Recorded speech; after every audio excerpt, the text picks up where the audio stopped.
नमस्कार साथियों, आप सभी का स्वागत है लिट मोड प्लेटफॉर्म पे। सबसे पहले आप सभी को छोटी दिवाली और दिवाली की हार्दिक शुभकामनाएं।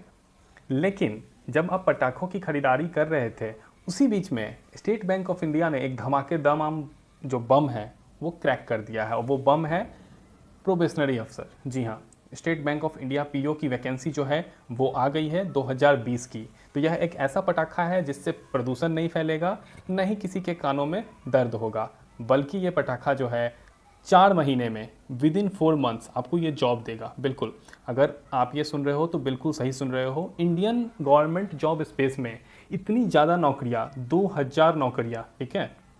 उसके अलावा 4 मंथ में फाइनल ज्वाइनिंग, क्योंकि आपको पता है रेलवे और एसएससी का क्या हाल है और कैसे उसमें ट्वीट चलता है।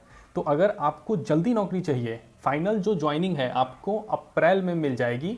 लास्ट वीक ऑफ मार्च में रिजल्ट घोषित हो जाएगा। तो इस वीडियो में मैं सब कुछ डिस्कस करूंगा कि क्या पेपर के डेट हैं, वैकेंसी कितनी है, स्ट्रैटेजी क्या होनी चाहिए, क्योंकि प्री के लिए 45 दिन मिलते हैं और मेंस के लिए मिलते हैं आपको प्री के बाद बस 1 महीना। उसके बाद जीडी पीआई ये सब कुछ है। तो उसके अलावा एज लिमिट क्या है, रिजर्वेशन के बारे में भी बात करेंगे कि ईडब्ल्यूएस के लिए कितनी सीटें हैं। इसके अलावा क्या फाइनल ईयर ग्रेजुएट एलिजिबल हैं, नंबर ऑफ चांसेस कितनी है जनरल कैटेगरी के लिए। तो ये सारी चीज़ें, जितने भी डाउट्स हैं वो सारे इस वीडियो में क्लियर हो जाएंगे आपके। और यह वीडियो काफ़ी छोटा और कंसाइज होगा, तो आप हमारे साथ जुड़े रहे और इस एग्ज़ाम को आप सीरियसली लो और क्लियर करो। तो आगे बढ़ते हैं। सबसे पहले बात करते हैं वैकेंसी की। तो आज जो वैकेंसी आई है इसमें आपको सीटें जो मिलती है, जैसा कि आप यहाँ पे देख सकते हो, तो आपको टोटल सीटें मिलती है 2000। टोटल 2000 सीटें हैं। इसमें ईडब्ल्यूएस का 10% रिजर्वेशन है, तो 200 सीटें हैं। जनरल के लिए 810 सीटें हैं। एससी एसटी के लिए 300 और 150 सीटें, और ओबीसी के लिए 540 सीटें।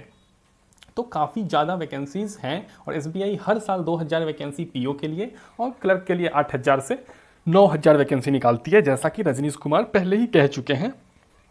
और अरुंधति भट्टाचार्य ने भी इसको कहा था, और दिनेश कुमार खेरा जो कि अभी बने हैं। तो बेसिकली लगातार एसबीआई ये काम कर रही है पिछले 5-6 सालों से, और ये काफ़ी अच्छा है एस्पिरेंट्स के लिए, क्योंकि हमें पता है आप किन परिस्थितियों से गुजरते हो। इस पेंडेमिक ने उन परिस्थितियों को और भी बेकार किया है। तो ऐसी परिस्थिति में यह जो नोटिफिकेशन है एक रामबाण की तरह है आप सभी के लिए। अब वैकेंसी के बाद बात करते हैं फेज़ 1 की। तो जो फिजिकली डिस्टर्ब्ड और दिव्यांग लोग हैं उनके लिए भी वैकेंसी अलग से है, तो आप उसके अकॉर्डिंग देख सकते हो, हियरिंग इम्पेयर्ड, वर्चुअल इम्पेयर्ड और बाकी चीज़ों के लिए। फेज 1 का जो एग्ज़ाम है वह होगा 31 दिसंबर, 2, 4 और 5 जनवरी को। और फॉर्म भरने की जो डेट है वो स्टार्ट हो जाएगी कल से, और 4 दिसंबर तक आप भर पाओगे। तो 4 दिसंबर से पहले आप फॉर्म भर देना। फॉर्म बहुत जल्दी भर दो, वेट मत करो फॉर्म भरने के लिए। फेज 1 का जो एग्ज़ाम होगा वो होगा 31 दिसंबर, 2, 4 और 5 जनवरी को। फेज 2 का जो एग्ज़ाम होगा वो होगा 29 जनवरी 2021 को। इसका रिजल्ट भी आ जाएगा फरवरी मिड में। तो आप ध्यान देना, फेज 1 और फेज 2 के बीच में जो गैप है वो है मैक्सिमम 28 दिन का, है ना। तो यहाँ पे एक टाइम कम मिल रहा है, तो पैरेलल स्ट्रेटजी होनी चाहिए। पैरेलल स्ट्रेटजी क्या होती है? पैरेलल स्ट्रेटजी अगर आपको नहीं पता है तो आप इस वीडियो को सबसे पहले देखने के पहले सब्सक्राइब करो चैनल को, और मैं अगली वीडियो जो अपलोड करूंगा उसमें आपको पैरेलल स्ट्रेटजी वीडियो बताऊंगा, कैसे एसबीआई पीओ क्रैक करना है विद पैरेलल स्ट्रेटजी। मतलब कि फेज 1 फेज 2 दोनों के लिए साथ में कैसे पढ़ाई करनी है, क्योंकि फेज 2 में केवल जीके और डिस्क्रिप्टिव जो है वो एक्स्ट्रा ऐड होता है, तो वो मैं आपको स्ट्रेटजी शेयर करूंगा। तो बिल्कुल भी संकुचित ना हो और जाके सब्सक्राइब के बटन पर जो है अपनी हाथों को दबा दें। तीसरा जो फेज 3 है यह होगा फरवरी मार्च में, जिसमें कि इंटरव्यू और ग्रुप डिस्कशन होता है। एसबीआई में एक्सटेम्पोर नहीं होता है, ये एक तरह से आपको चीज़ें दी जाती हैं, उसको आगे आपको इसके बारे में बताया जाएगा। तो आप ये बस डेट जान लो कि मार्च में होगा, और फाइनल रिजल्ट मार्च लास्ट वीक तक आ जाएगा। तो कुल मिला के अभी मैं ये वीडियो बना रहा हूँ नवंबर सेकेंड वीक, 13 नवंबर को, और आपके पास विद इन 4 मंथ्स जॉब होगी, ठीक है। और जो जॉब भी है आपको मैं बताऊँ, अभी बाई पार्टाइट सेटलमेंट लगा है, तो 50,000 प्लस आपको इन हैंड मिलेगा। जी हाँ, 50,000 से ऊपर आपको इन हैंड सैलरी मिलेगी इस जॉब में। तो बेसिकली यह काफ़ी बढ़िया जॉब है। एनुअल पैकेज आपका आराम से 10-12 लाख रुपए होगा। तो आप इसके लिए बिल्कुल जाओ, अगर आपके पास कोई और जॉब नहीं है तो बिल्कुल जाओ। और इतनी जानकारी आपको यहाँ मिल सकती है वैकेंसी और डेट्स के बारे में। अब आगे बढ़ते हैं और देखते हैं कि प्री मेंस का फॉर्मेट क्या है। तो यही सबसे ज़्यादा इंपॉर्टेंट है। बट प्री मेंस के फॉर्मेट में जाने से पहले मैं एज लिमिट बताना चाहता हूँ। तो एज लिमिट जो है वो है 21 से 30 साल। 21 से 30 साल के बच्चे जो हैं इसका फॉर्म डाल सकते हैं। आपका जो एज है वो 2 अप्रैल 1990 के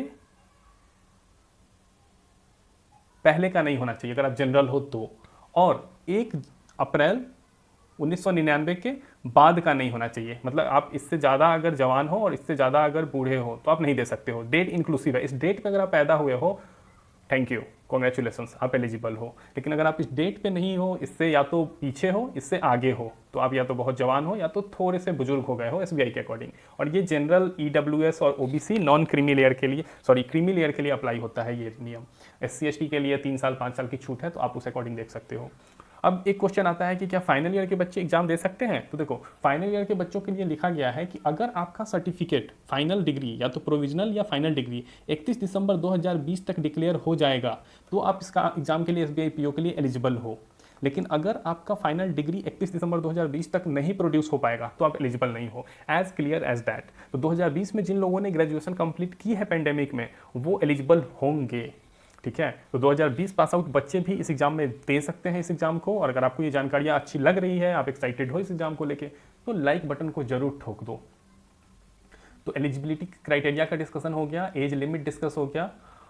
उसके बाद बात करते हैं अब प्री और मेंस फॉर्मेट की। तो सबसे पहले बात करते हैं प्री फॉर्मेट। तो प्री एग्जाम में आपको जो है टोटल 100 नंबर मिलेंगे और टाइम जो होगा 60 मिनट। 60 मिनट में 100 नंबर, इंग्लिश 30 नंबर का, quant 35 number, reasoning 35 number. Sectional cut off नहीं होगा। जी हाँ, जो एक्सक्लूसिवली लिखा गया है नोटिफिकेशन में कि कोई भी सेक्शनल कट ऑफ ना तो प्री में है ना मेंस में है। तो 0 नंबर भी अगर कोई लाता है, जैसे मैं आपको बताता हूँ कैसे सेक्शनल कट ऑफ का खेल होता है। अगर आपके रीजनिंग में आते हैं 0, रीजनिंग में आप लाते हो अंडा 0, और इंग्लिश और मैथ्स में 30 और 35, टोटल 65 नंबर लाते हो, तो आप 65 लाते हो। अगर कट ऑफ 64 है तो आपका क्लियर हो जाएगा। ठीक है।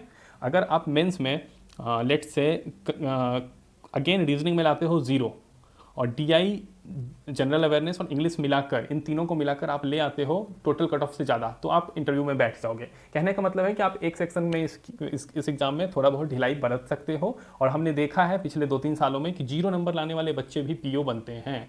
हाँ, मेंस में भी मैथ में बहुत बच्चों को देखा है मैंने, 0 लाते हैं मैथ्स में और वो पीओ बन जाते हैं। पिछले साल हमारे यहाँ से कम 25-30 बच्चों ने एसबीआई पीओ क्लियर किया। और जीए जो है मेंस में बहुत क्रिटिकल हो जाता है। अगर जीए में किसी का 30+, 35+ आ गया तो वो एसबीआई पीओ बन जाता है। और हमारा जीए का एनुअल कोर्स चल रहा है पहले से, तो अगर आप चाहो तो डिस्क्रिप्शन से जीए का एनुअल कोर्स सब्सक्राइब कर सकते हो, जिससे आप इजीली एसबीआई पीओ में 35+ स्कोर कर सकते हो। इसके अलावा हमारे मॉक्स भी आएंगे प्री के लिए और मेंस के लिए। तो बात करते हैं प्री के बाद इंग्लिश, क्वांट और रीजनिंग 30-35 क्वेश्चन। मेंस में टोटल 200 नंबर का एग्जाम है और क्वेश्चंस जो होंगे रीजनिंग का 45, डीआई का 35, जनरल अवेयरनेस का 40, इंग्लिश का 35। तो बेसिकली मैथ्स का आप देख रहे हो कम क्वेश्चन है, ज़्यादा नंबर है। लेवल जो है कैट के लेवल का होता है। जीके बराबर 40 question 40 number, English 35 question 40 number और रीजनिंग 45 क्वेश्चन 60 नंबर। इसके बाद एक डिस्क्रिप्टिव टेस्ट होगा 30 मिनट का, जिसमें कि आपका लेटर और ऐसे लिखवाया जाएगा और ये सब्जेक्टिव इन नेचर होता है। मतलब आप ये पास करोगे तभी वो उसका जांच होगा। तो आपको जो पैटर्न है वो आइडिया लग चुका होगा यहाँ से। और कट ऑफ जो है मोर एंड लेस प्री का 60 के आसपास मान लो आप, और मेंस का तो कट ऑफ काफ़ी कम जाता है। तो अगर आप मेंस में लेके आ जाते हो लेट से 100 नंबर, तो आप इजीली एसबीआई पीओ बन जाओगे। तो ये जो है आप प्री और मेंस के फॉर्मेट के बारे में जान गए। इसके बाद बात करते हैं कि जनरल के लिए अटैम्प्ट कितना है। तो जैसे यूपीएससी में 6 अटैम्प्ट है, उसी तरह एसबीआई पीओ में भी अटैम्प्ट है। तो 4 अटैम्प्ट से ज़्यादा आप नहीं दे सकते एसबीआई पीओ में। अब एक अटैम्प्ट का मतलब क्या है? अगर आपने प्री क्लियर किया है और मेंस दे रहे हैं तभी ये एक अटैम्प्ट माना जाएगा। अगर आप प्री में फेल हो गए तो वो अटैम्प्ट नहीं है। मेंस दोगे तो अटैम्प्ट है, नहीं दोगे नहीं है अटैम्प्ट। ठीक है, as clear as that. UPSC में प्री देते ही अटैम्प्ट काउंट हो जाता है। इसलिए बच्चे जो है 10 लाख फॉर्म डालते हैं लेकिन एग्जाम देने 3-4 लाख ही जाते हैं। तो इतनी जानकारी जो है आपको मिलती है। इसके अलावा कुछ और चीज़ें डिस्कस कर लेते हैं, जैसे कि कुछ फ्रिक्वेंटली आस्क्ड क्वेश्चंस होते हैं। जैसे कि अगर बात करें कि एलिजिबिलिटी क्राइटेरिया डिस्कस हो गया, कि फाइनल ईयर ऑफ ग्रेजुएशन में कोई है तो वो भी डिस्कस कर चुका हूँ मैं। और हाँ, इसके अलावा फॉर्म का प्राइस आपको पता ही है। ठीक है, तो जो नोटिफिकेशन भी आया है वो 4 पेज का ही है, काफ़ी कंसाइज नोटिफिकेशन है। तो जो डिटेल नोटिफिकेशन है वो काफ़ी छोटा है और जितनी आपको इन्फॉर्मेशन थी वो मिल चुकी है। अगर कोई एक्स्ट्रा डाउट है आपका तो हमारा ईमेल आईडी और व्हाट्सएप नंबर सब कुछ है, तो आप उस पर मेल व्हाट्सएप कर सकते हो। और कमेंट में भी पूछ सकते हो, तो मैं पर्सनली आपको आंसर करूँगा। और बिल्कुल बिल्कुल भी आप चिंतित मत हो, इस एग्ज़ाम को लेकर आप पैनिक हो सकते हो कि टाइम बहुत कम है, क्या निकाला जा सकता है? बिल्कुल क्लियर किया जा सकता है। देखो अभी प्री के लिए आपके पास कम से कम 50 दिन है। 50 दिन बहुत होते हैं QRA अच्छा करने के लिए। अगर आपका एवरेज है तो, एकदम डब्बा गोल है तो थोड़ा मुश्किल है, अगर एवरेज है तो इसको अच्छा किया जा सकता है। इसके बाद प्री के बाद आपको मिलते हैं मेंस के लिए 30 दिन और, तो इसमें आपको अगेन पैरेलल स्ट्रेटजी हेल्प करेगी। जीके आप अभी से चालू कर दो। कहाँ से चालू करना है, लिंक डिस्क्रिप्शन में है। उसके अलावा इंटरव्यू जो है उसके लिए भी we will provide you the guidance. Apart from that our courses are there in the description, you can go and check it out. और कोई भी डाउट आपका होगा आगे तो आप उसको कमेंट करके पूछ सकते हो। So again happy Diwali, that's a good news for all of you. और यहीं पे मैं इस वीडियो को एंड करना चाहूँगा। So god bless you all, best of luck.